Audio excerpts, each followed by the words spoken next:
If you have aging parents or someone in your life with chronic illness, sometimes hearing about the loss of someone else in a similar circumstance can be really scary. It can. And can kind of unearth some of those fears you might have. So definitely.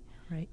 But I do also want to note that if you're experiencing grief right now and you're in a state where you're not functioning well in your day-to-day life, that again, there is no shame, there is no church teaching that will tell you that you can't seek professional support, be it through a counselor or a therapist or through medication or some combination of the two. It's so important that we care for ourselves, especially as parents, especially as we grieve, because we want to model a healthy way of living through that experience for our children.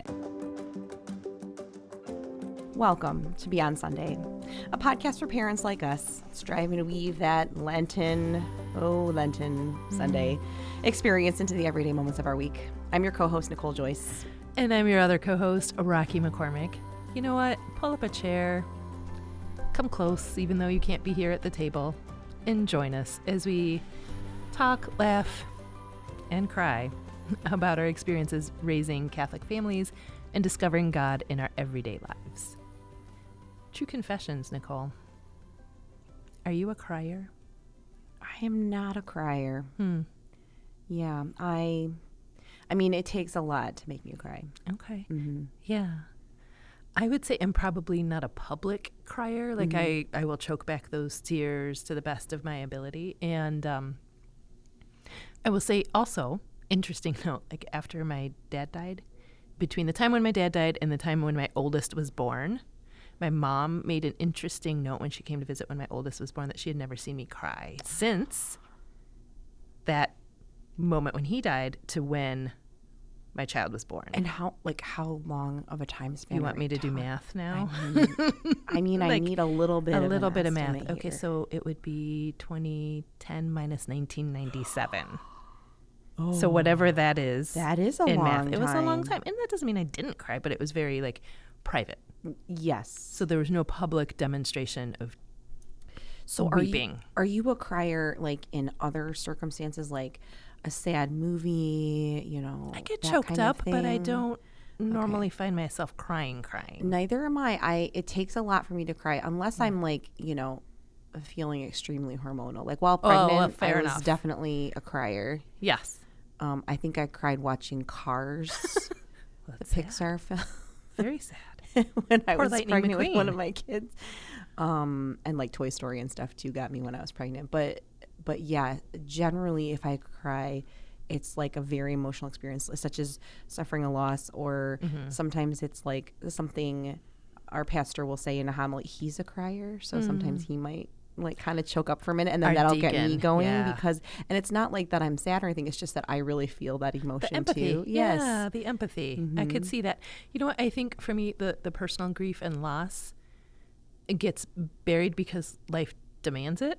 Yeah. A lot of times, so I find that it gets repressed. So it's maybe not so much that I'm not a crier, but there's just always something else to do. And I don't give myself the luxury of the time to be able to sit down and actually let those emotions out, which I don't recommend. Yeah. But is kind of just how I'm built.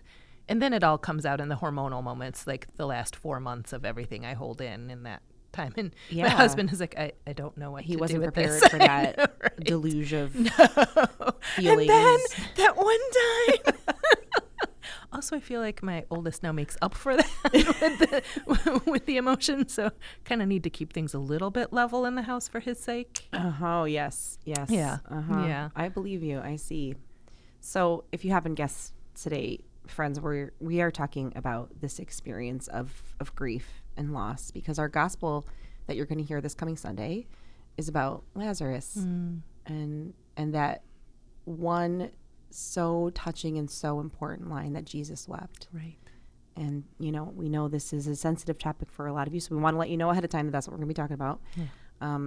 But I think it's so important because we are getting ever closer to Holy Week and ever closer to the Triduum and to Easter, and we can't have a resurrection without a death first. Right.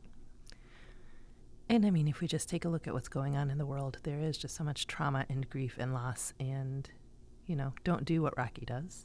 Don't repress it. Let's take a look at let's talk about how we as mothers, as women, as men, as adults in the Christian Catholic faith can meet that grief in a healthy way.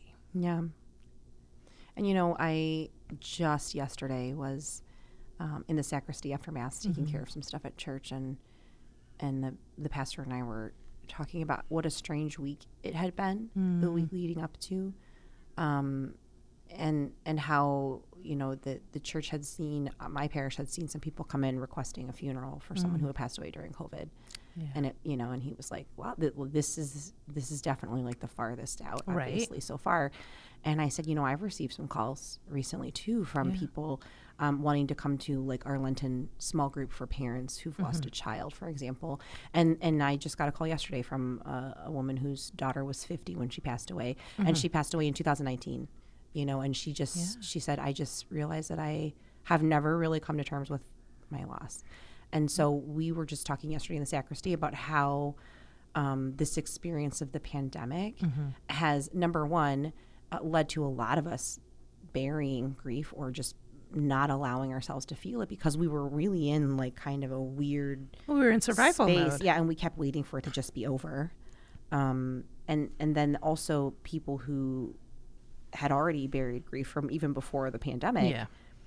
Now it's all coming out, right? Well, it's now all compounded. It's one thing over. Yes. It's layers. We're just pressing all that down into. And eventually you explode, and we need to not explode. Yeah. Right? Yeah, and it's been a rough couple weeks for our parish as well with the shootings at Michigan State.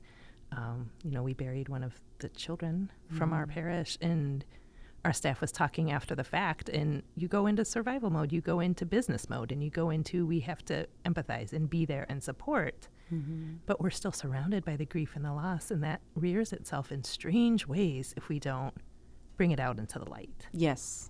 And I'm going to go on a limb here and say that we probably have a significant number of parents who listen who are proactive in some way, that you're listening because you like thinking about how to do this well, how to live the Sunday experience, how to be liturgical in your homes and build your domestic church. And so you might be a little bit of a planner even. And did we have to go back to the planner? We always have to go back to the planner.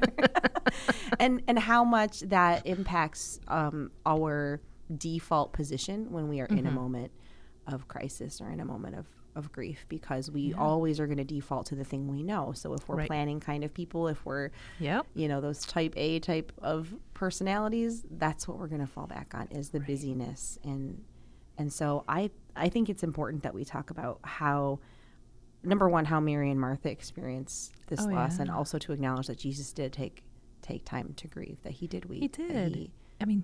He is the creator. He can bring anybody back to life, and he knew the end of the story wasn't that Lazarus was dead. Right. And yet he still entered into that grief because in that moment he was. Yes. And Mary and Martha knew who Jesus was. Right. They knew why he had come. They knew the whole story too. Like they were very aware of it, and still they both at separate times said, Lord, if you had been here, my brother would still be alive. Right. And how many of us, I don't know that I know of anyone who hasn't cried out to God in anger. And I love that Mary and Martha make that okay. Yes. Like that example, they intimately love the Lord. Like no one would say Mary and Martha doubt the Lord or don't believe, don't love the Lord. But yet they're like, if you had been here. And how many times do we cry out? Like, I don't get it. Like if you are who you say you are. Yeah. Why is this happening? Like, why us? Why now? Why so much? Yeah. It reminds me of St. Teresa of Avila. Lord, if this is how you treat your friends, it's no wonder you have so few. Right?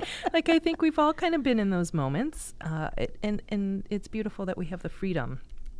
Yeah, I am not, sadly, unfamiliar with loss. My husband and I don't think I've talked about this on this show before, but definitely in other areas. But my husband and I have lost 3 children to miscarriage and stillbirth. And our most recent loss, our son Max Colby, was stillborn about 5 years ago. And I remember being in the hospital to deliver him, having to go in. and the hospital chaplain coming in and offering the Eucharist to us and having this moment like, no, I don't want that. Yeah. Because it's such a instinctual move for some of us who are already kind of defensive people to be like, I don't want anybody in this. Nope. This is mine. This is my grief, and I want to feel it the way I want to feel, and I don't, and you're not invited. And so it was very it was very eye-opening to reflect on it afterwards. But in that moment, my thought was, I don't want him in this. This is mine, and I'm still really hurting from this. I'm really grieving from this. And my husband, God bless him, looked at me and was like, no, we're gonna do this, right? And so he went first, and he received the Eucharist, and then I came afterwards. And weeks and months and now years later, I look back on that, and I'm so thankful that he and I were able to share in the Eucharistic feast with our son before he was delivered and before we buried him. And so it ended up being such a gift. But at the time, all I was thinking was, I don't want God in this. I don't want him to be part of this. Well, you get closed off in your pain, and you close yourself off to the things that are good for you. What a beautiful gift your husband was in that moment, to be able to take you to what he knew you needed. Yes. And then, reading this gospel that is coming up this Sunday and hearing Martha and Mary say, Lord, if you had been here, I remember thinking that, right? Like, if you had been here. But then, I think it was 3 years later, talking with another parent who had lost a child in a similar way, saying, now I see where he was. He was here. Right. But I was so blinded by pain and sorrow that I just did not want to acknowledge that, and I didn't want him to be there, but he was there. And I think that was my really big takeaway from reflecting on the Gospels we approached this Sunday, was just that he is there. And whether or not we want to acknowledge it now, or maybe we'll be able to later, if we give ourselves the space to experience the grief, always remember to come back to that later when you are ready. Yes. And say, like, Lord, where were you in that? That little bit of theological reflection is always so, I don't think you can ever go wrong looking back and looking for that. No. And I think to give ourselves permission to go through the motions we need to go through. Yes. Like, I don't think we should force ourselves to that point, because God is there. Whether we're turning to him or not, whether we can let him in or not, whether we can receive him or not. He is there. He is weeping with us. He is holding us. And so I think that there is sometimes a tendency in the church to be like, it is well with my soul. And I like to, I'm more of a Julian of Norwich, that all shall be well. It will be well with my soul, but we're not there yet. And that's okay too. And I think that's also such an important witness for our children. We don't want to burden them with our grief a lot of times. And certainly they should not be our caretakers in those moments. But there is something so powerful about them witnessing us living through those natural feelings and emotions. And death is an inevitable part of life. Yes.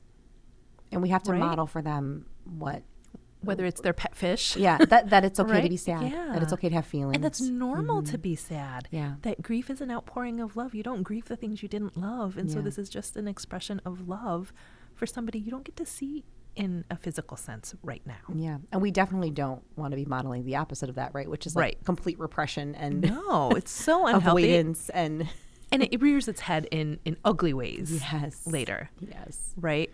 So I do think, like, within measure, it's such a beautiful model for our children, for us to be able to both share our sadness and our grief appropriately, but then to walk them through theirs. And so for me, that was, I think, most,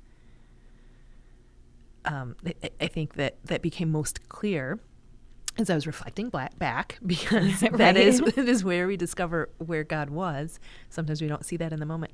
But the difference between when I lost my dad and I was single and a young adult, and to when I lost my mom over COVID, when I had 3 children who were also grieving, and how different the losses were, and how different it was to process and work through those things.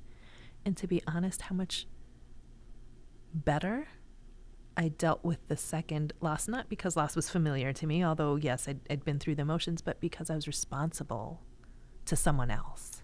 Yes, that sense of needing to care for the other people who are sharing in your grief is is almost, I don't want to say empowering. It is sustaining almost, because you do have this role to play in a bigger picture than just yourself. Well, yeah, and I've written a little bit about this too. I think sometimes we get isolated in our grief, like you're saying, it's mine, but really it's a communal thing. And the fact is that we don't have to be completely a strong tower for our children, that we can journey together through grief. Yes. And how we do that will look differently based on our relationship with the person, but that it is a communal journey. Yes. And as your children get older, they will really appreciate that you were open with them about those complexities of grief. You know, my older children definitely have that sense, and they will ask really thoughtful questions about that. We are very famous for, not very famous, we're minimally famous. Almost famous. For our breakfast theology discussions, where it's 6 o'clock in the morning and I'm like 3 sips of coffee in, and they ask a very deep question. And one of the questions they will ask sometimes at the most random times will be something like, do you miss Max? Do you miss Max? Do you remember, you know, he's in heaven, right? Like, he can pray for me. Yeah. And so we do still have those conversations, and we do still talk about how complex it is that you can see something that will remind you of that person, and you'll have a moment of sadness, and that's okay. Because when they're really small, we always think of everything in like very linear processes, right? Like I'm sad, and then I fall down, I get hurt, and I'm sad, and I cry, and then I get a Band-Aid, and mom kisses my boo-boo, and now I'm fine. Right. And so like we tend to think that everything in life is going to be like that when we're small, because that's just how our brains are reflecting on things. But as they get older, they start to realize that it is not linear. And our brains and our emotions seek order. Right? We seek order. We want that. Yeah, we crave very it. much want it. Yes. But grief doesn't work that way. Exactly. It doesn't. It so can for be them to 27 years later, and something will remind me when of they see someone. That, I think that's so helpful for your kids to have witnessed that and say, okay, some days were good, some days were harder, and it was okay.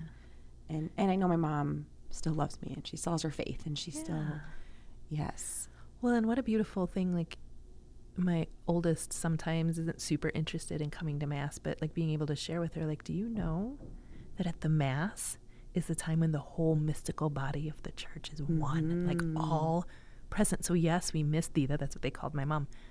But if we come to the Mass, we're all there together. You might not see her, but she's there. Yeah. Like, what a beautiful gift the church has for us. And truly, like the rituals of grieving, I think, was the hardest in COVID, because we couldn't enter into those rituals. Yes. But what it made me realize is how beautiful those rituals of grieving are in helping us to reflect on how God is present, and to be present for one another, and to help us go through the motions of our grief. There is a beautiful theology of suffering in Jesus Christ through the Catholic Church. Yes. You know, St. Pope John Paul II, gosh, if his pontificate wasn't that beautiful witness to the power of redemptive suffering and of grief and loss, and how that can be redemptive.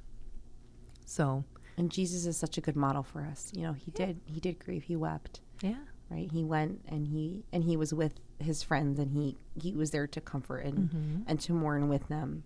And then he gives us this glimpse of this promise that we know we all get to share in the future. And I think that is what we can cling to, but we don't want to sound trite when we say that, you know, but it is true. And I think the farther out we get from the grief, the more we're able to really sit with that promise and find comfort in it. And then we can start to see his hand in terms of the bigger picture, because I think sometimes too we get so focused on our loss that we don't necessarily see the hand of God at work in the bigger picture. Oh, yeah. Even when it's a tragic loss, certainly God does not desire that. But he is a God of goodness, and he brings goodness out of even the worst of circumstances.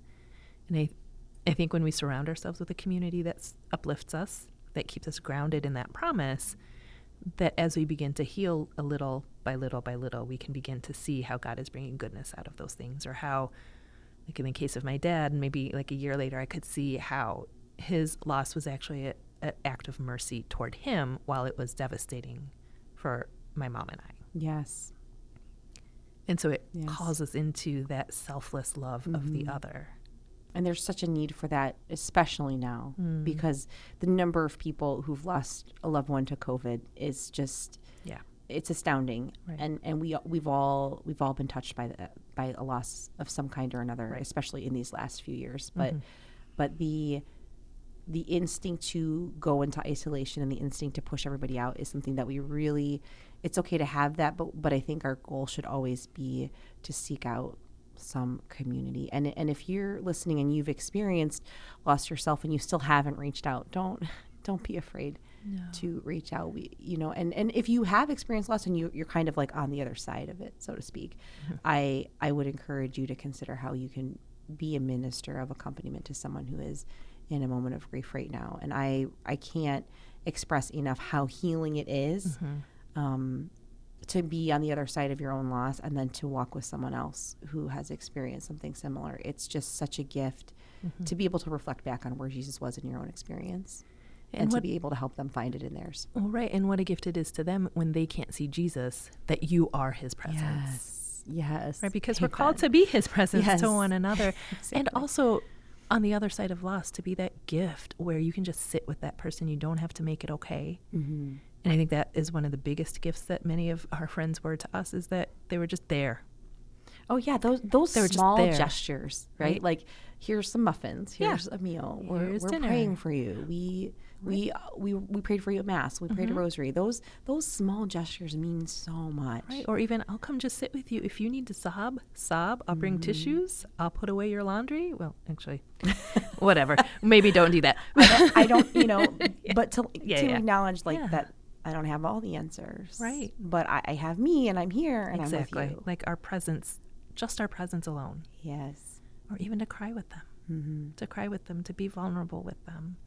I remember my mom died right on the cusp of Good Friday and Holy Saturday. And so in all of that, I hadn't had a chance to get all our kids' Easter baskets ready and all of that. And I have this lovely creative community that has come together online. And so they knew, and one of them orchestrated gift baskets. And through the mail, like every couple days, there would be a little Easter gift for my kids. Oh, that's beautiful. And some money for groceries for us. And just what a beautiful gift that was. And how loved they felt from people they didn't even know. Yes. But who had a connection to us because we're one body in Christ. Yes. That's beautiful. Yeah. So there are creative ways that we can support one another too. And, it's okay if grief makes you uncomfortable. I want to put that out there too. It's not a comfortable topic at all. It isn't. It isn't. So there's no shame in grief making you uncomfortable, because it does also force you to kind of face your own mortality. Yes. So absolutely. And if you have aging parents or someone in your life with chronic illness, sometimes hearing about the loss of someone else in a similar circumstance can be really scary. It can. And can kind of unearth some of those fears you might have. So definitely. Right. But I do also want to note that if you're experiencing grief right now and you're in a state where you're not functioning well in your day-to-day life, that again, there is no shame, there is no church teaching that will tell you that you can't seek professional support, be it through a counselor or a therapist or through medication or some combination of the two. It's so important that we care for ourselves, especially as parents, especially as we grieve, because we want to model a healthy way of living through that experience for our children. And we can't do that if we're so overcome that we're not operating on a regular daily functional level. And not just does the church not teach that we can't do that, but truly God wants that for us. Yes. He wants us to be fully functioning. He came so that we could have life. Abundant life. Yes. And if that takes a little help from time to time, that's not a bad thing. It's not a lack of faith. Yes. Amen. So, yeah. Well, as we are approaching this Sunday, and we hear this story of Lazarus, and we hear Jesus weep, I want to encourage you to look at the family prayer in 52 Sundays on 52sundays.com about coming together as a family and praying for someone a friend, a family member who's died, and how important it is that you share with your children that there's there's nothing to be afraid of in grief, that it's okay to be sad. And if your family's never experienced a loss like that, but maybe you know someone or a friend of a friend, I think that's a good place to start, to have that conversation, and to be remembering that as church, we are all committed to praying for those we've lost, to praying for them. We want them to be in heaven when we get there, right? And honestly, our family and some of my classes have started praying for the holy souls in purgatory and those dead who have no one to pray for them. Archbishop actually started asking for that at the end of last year, that we as church come together and pray for the holy souls in purgatory. And I think that's a beautiful way for us to bring our families together, especially as we get closer and closer to the Triduum. And if you have littles, they're going to be asking you questions about why Jesus had to die. Oh my goodness, and how sad it is that Jesus had to die. And so the more we can give them these I guess I could call them tools, these practices, these rituals that help us remember that we've lost someone, but also to look forward to the resurrection and to eternal life, the better we are equipped to handle those moments of deep sorrow and grief. Absolutely. Well, thank you for listening to this Debbie Downer episode of Beyond Sunday. We are so grateful for this community and for the privilege to join you on this journey as we get closer to the joy of the resurrection at Easter. You can find more episodes at 52sundays.com/podcast, or subscribe on Spotify, Apple Podcasts, or wherever you get your podcasts.